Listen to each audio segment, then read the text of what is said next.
Hello everybody, the Lawn Gnome is here. Good night, bloodsucker. Then you can mash, Then you can monster mash the monster mash. and do my graveyard Then you smash. can mash. You'll catch on in a flash. Welcome to the 2018 Halloween double feature special.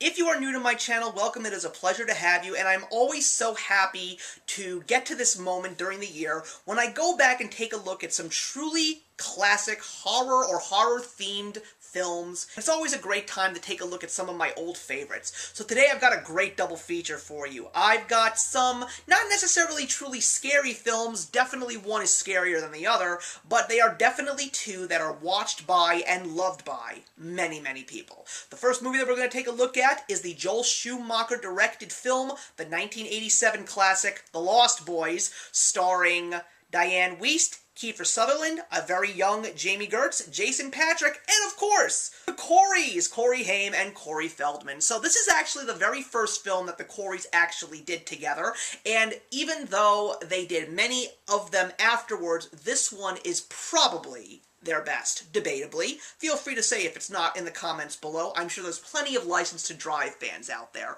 But this is the story of a boy named Sam and his brother Mike who move in with their grandfather because of the fact that their mom just got a divorce, and they move to this little place called Santa Carla in California, and they hear that this is not one of the most usual towns because there are some unusual things that actually happen. And for some strange reason, it involves this motorcycle gang of troubled teenagers, led by David, played by Kiefer Sutherland.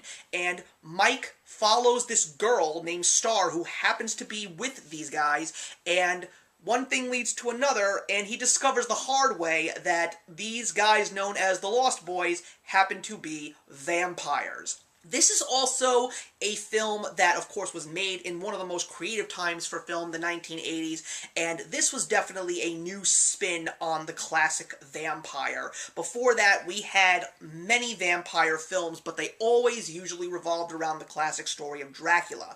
This was something that was completely different. All the mythos, all the lore that goes around vampires was amped up for an 80s world, and they did it beautifully, along with fantastic songs including Cry Little Sister and a fantastic cover of People Are Strange by Echo and the Bunnymen. This is a film that is just flat out fun, definitely keeps you on the edge of your seat with some horror moments. The Coreys are absolutely fantastic. This is definitely one of my personal favorite films with Corey Feldman. He is just a badass as one of the Frog Brothers, and I just love the way that he presents himself because he's nothing like Mouth in The Goonies. This time he is a brooding kid that knows that there's trouble, and he wants to truly be a hero and still manage to be that brooding kid that he is with his brother. And I also loved the one-liners, some of the jokes that are in this movie. The lighthearted moments are great. The scary moments are definitely exciting. Oh yeah, Alex Winter from Bill and Ted is also one of the vampires in this movie, so it was also even cool to see him before he teamed up with Keanu Reeves and became a legend in pop culture from the 80s as well. I would definitely say that if you're not a vampire fan because you're afraid about getting spooked, this is still something that you should see because it is just such an exciting and fun film. The horror elements are there, but they're not as creepy or spooky, even though there are creepy moments, but everything else in the movie really tones it down and does make it an exciting and fun movie to see. The Lost Boys is a movie that I proudly own. It is a movie that I've watched numerous times. I'm giving this one a 3.5 stars out of 4.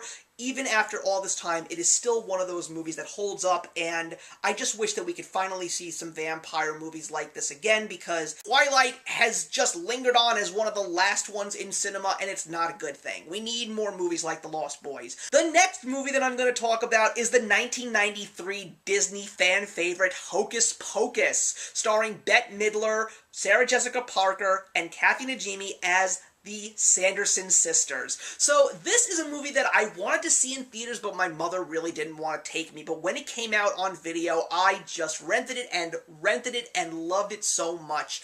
And the thing is, I always had a soft spot for it, but as an adult, it's amazing how many jokes in that movie actually went over my head. I was also even more interested in seeing it because at that time I was actually learning about the Salem witch trials in American history, so it was another interesting thing to see a little bit of that American history, even though it was Disneyfied and it really had nothing to do with what really happened during the witch trials. It was still nice to see those elements. The kids in this movie are great too, especially the very young Thora Birch as Dani. She is a spitfire. I love how she stood up to the villains in this film and didn't show an ounce of fear as best as she possibly could. The Sanderson sisters really take this movie. This is Bette Midler's movie. She plays the leader of the three, Winnie, and she is just too fantastic. Her makeup is fantastic, and everything about her is amazing. Kathy Najimy has the best one-liners in Mary. Sarah Jessica Parker really doesn't have too much going on in this film,